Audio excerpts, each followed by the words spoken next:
Hello and welcome back to the MLB DFS slate breakdown for Wednesday, April 16th. We got 10 games on tap tonight. And just a heads up, the slate is starting a little earlier than it generally does. It is, I think, 3:35 Pacific time, 6:35 East Coast time. I'm your host, Tyler Wiemann. Come join us at LineStar. We do have a 7-day free trial through the app stores, Android or iOS. If you haven't tried us out, come give us a try. What do you got to lose except for making some money? That is not financial advice. Now, let's check out what we got here. Let's go starting with the perfect lineups from yesterday. And got to get over to it. And we got Logan Allen and Tyler Wiemann, who just went absolutely nuts. Both of them had a game, both super low owned. And then we had two-man A's, two-man Red Sox, one-offs after that. And then the winning lineup went to Termite with 98.5. They had Springs and Quinn Priester. Then they had the old five-man A's stack with 3 one-offs outside of that. Congrats to you. Nice lineup. Way to take it down. Let's check out what we got on FanDuel now. And the perfect lineup on FanDuel, Tyler Wiemann, two-man Guardians, two-man Red Sox, two-man A's. So big time correlation on the perfect lineup, and Tom JK321 took it down. They had Tyler Wiemann, good old Tyler bump with the Tyler squared bump action, because Soderstrom also went nuts with 57.6, but they had a 4-man A's stack, 2-man Boston, 2 one-offs with Judge and it was the old 4-2-2. Another very nice lineup construction from Tom JK. Congrats on your 20K. Now, let's pull on over to today's slate and see what we can get rolling here. It's a pretty interesting slate. We have some wins blowing out. Pitching is gonna be another one that's a little rough to figure out. Osvaldo Bido, 7.2K, 22% owned, is the high owned guy. He's in a nice spot. He's been a solid pitcher, consistent, not huge upside, but he's only 7.2K, so makes a lot of sense to want to go there versus the lowly Chicago White Sox. Worrisome aspect, he's allowing 48% fly balls, 30% line drives, so guys are hitting him decently. 30% hard contact, so with that, maybe there's some regression coming out of him soon, but all in all, he's been solid. I don't think they really want to let him go 6+ innings, so that is a little bit of a scary thing if you're on FanDuel. But he should have a good chance for a win. There's a little bit of K upside out of him, and he's been solid in a good matchup. Makes some sense to want to go them. Brandon Paft, 8,700, 20% owned versus the Miami Marlins. 3.85 FIP over his last 20 is very solid. 4.96 over his last 5, though. He has not been that great to start the year. The K has been down a little bit. He has some K upside, but not huge K upside, allowing a lot of hard contact and a lot of barreled balls. Miami Marlins have actually been hitting decently, too. I don't absolutely love this matchup for him. I actually mentioned 2 different Marlins guys in in the prop show today as props that I like. So I don't love this spot for Brandon Paft, but I'm going to get some of him. Pitching just isn't very good today. 25% combined K rate. He's a big-time prospect. We know there's a ceiling, and that's the issue with today is most of these guys just don't have much of a ceiling. Fine with a little bit of Paft. Aaron Nola, 9K, 20% owned. He is versus the Giants. Giants have been crushing the ball. Very hard to want to pick on the Giants right now, especially with the guy that hasn't been that good lately. 5.14 FIP over his last 5. He's allowed at least 2 runs in every single game. At least he has had a little bit of strikeout upside, but I think it's a rough spot for Nola. I don't mind a little bit. 25.7% combined K rate, but he's definitely not a guy that I am searching out to get. At least he is averaging 28.6% more fantasy points while home. Pivot time. I got to start with a guy that's been absolutely awful. He was terrible last season. 5.48 FIP, 7.49 over the last 5, 22% K rate. But he's been a lot better at home. 80% more fantasy points at home. And he's versus an absolutely terrible Colorado Rockies team.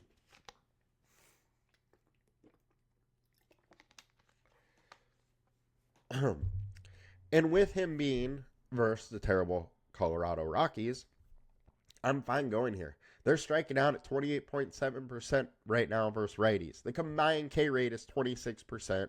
I think there's upside. We have seen him go 11 strikeouts in the major leagues. He's got the strikeout stuff that he can bring. There's a little bit of a ceiling. Good matchup. I don't mind some Bobby Miller. And Bryce Miller, 8,500. Personally, I think he is probably the best pitcher on the slate. It's versus the Reds. The winds are blowing out. I don't totally love the spot because it's pitcher-friendly ballpark, and he's allowing 42% fly balls, and he is worse when away, 48% less fantasy points away. So it's not a great spot for him, but we're talking about a guy that has a 3.35 FIP over his last 20 starts. He hasn't fully got it rolling this year, but at least his pitch counts are up there. He has a little bit of strikeout upside. The Reds can strike out at a decent clip, and 8.5 game total. I think he's going a little low owned for how good he is as his own skill set on a slate where there's not really much that jumps out. Robbie Ray, 8K, 11% owned versus the Phillies. I just don't like that it's the Phillies. And while he has been okay, StatCast data scares me. Other pivots, Clark Schmidt, 7.4K versus the Royals. Royals have really, really struggled to get it going. The issue here, we got hard winds blowing out at Yankee Stadium. You never like to see that. But Schmidt, 3.91 FIP over his last 20, 24.6% K rate. That looks nice. He's 155 favorite, only an 8-run total. It's an interesting spot for Clark Schmidt with nobody going there. Chris Bubic, really don't want to face the Yankees. However, this guy has been so good so far, it's hard to not at least talk about him. 2.89 FIP over the last 20, 3.42 over the last 5 for his starts. Big time K upside, 28% K rate.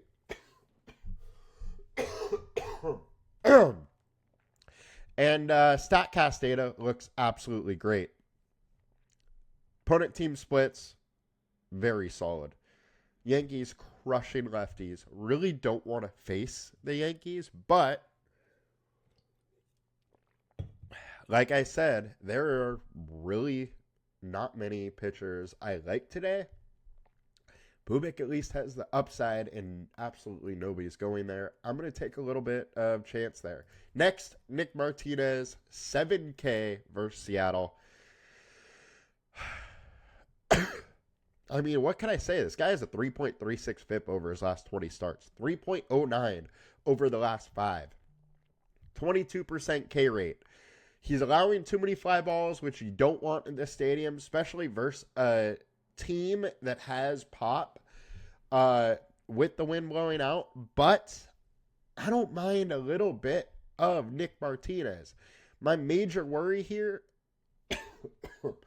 is his fly ball rate and the fact that Seattle has actually been hitting the ball pretty good when away. They get away from the pitcher friendly park and their home pitcher friendly park, get to a hitter friendly park, and they've been decent. So that's my one worry, but I'm interested in Martinez at 7K. He could absolutely shut down the Seattle Mariners offense that really hasn't been that great. Now, let's get over to FanDuel. High-owned Bobby Miller, 6.3K, 27%. Nola next, and Bubik, 10.2K over here at 16% owned. Personally, that's a bit too high price for me with too much ownership. I think I would rather just, get a little different elsewhere. Mitchell Parker, 10K is wild. Decent matchup. I should have probably mentioned him at least on the FanDuel or on the DraftKings side. He's been decent. He's been average-ish MLB pitcher with a little upside. You can do worse than going with a little Mitch Parker also. Nick Martinez firmly in play on FanDuel as well as Clark Schmidt. Lytle, Max Meyer, I think both of them are in play also, especially Max Meyer. I don't want to face the Diamondbacks, but at least Meyer is a very solid pitcher with upside. And now let's get to some stacks. All right. Highest owned, we got Angels versus Patrick Corbin. Makes all the sense in the world. I mean, gas can Corbin versus a team with power. I don't mind some Rangers bat. Seattle versus Nick Martinez. I don't really like facing Nick Martinez, but high fly ball rate, small stadium, makes some sense to want to go to Seattle and being away. They're hitting way better. Don't mind it a little bit. Also, with a 10-game slate, the highest owned stacks don't really matter to me. It's just more so a way to talk about more teams and their hitting stack using our tool. Highest projected, Dodgers, Diamondbacks. Dodgers versus German Marquez. I mean, you could always stack the Dodgers, no matter who they're against. I don't really need to go. They're minus 310 favorites. They have a really good chance to win this game. Really good chance of having, 5+ runs. They're firmly in the stack combo. Arizona versus Max Meyer. Really do not like facing Max Meyer. Gotta say that. He's been very solid this year. Was solid in spring training. Not really looking to face him, but the offense has high upside. The stack isn't that expensive. I don't mind having some Arizona. Philadelphia versus Robbie Ray. Robbie Ray can be a little wild. Has blow-up games. Makes some sense to want to go there. Not going to have a ton. High value, Colorado versus Bobby Miller. As I said, 7.49 FIP over the last 5. 5.48 over the last 20. I mean, he's going high owned. Makes some sense to have some Colorado. It's just a leverage option we can take. Now, Colorado doesn't have high upside. So it's going to be a spot where you need somehow for them to score 8 runs, which is unlikely. But if you're in a huge GPP, probably worth taking some shots on them. High ceiling, Yankees versus Bubik. Wind's blowing out. Yankees have some pop. Makes some sense to want to have them. I don't like going against Bubik, but there's definitely a path to them doing well. And a leverage stack, we got A's versus Jonathan Cannon. Jonathan Cannon, 5.21 FIP over his last 5, 5.35 over the last 20. The bullpen's not great. Makes some sense to want to go there, and they just put up 12 runs. We also know from last year this A's team will get super hot for stretches, and there's some upside there when they do. Baltimore versus Gavin Williams. Gavin Williams is decent, has some upside as a pitcher, but he can also get blown up. Baltimore is a really good offense. Boston.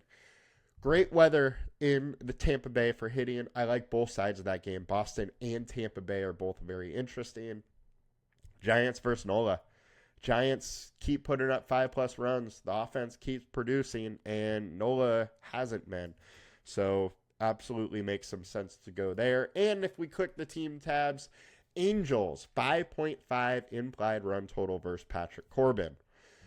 Rays, 5.3 versus Newcomb. I absolutely love the Rays stacks today. I also don't mind some Boston ones. Arizona at 5, Dodgers at 5, Seattle at 5, Baltimore 4.8, Yankees 4.8, Phillies 4.8, Washington 4.8.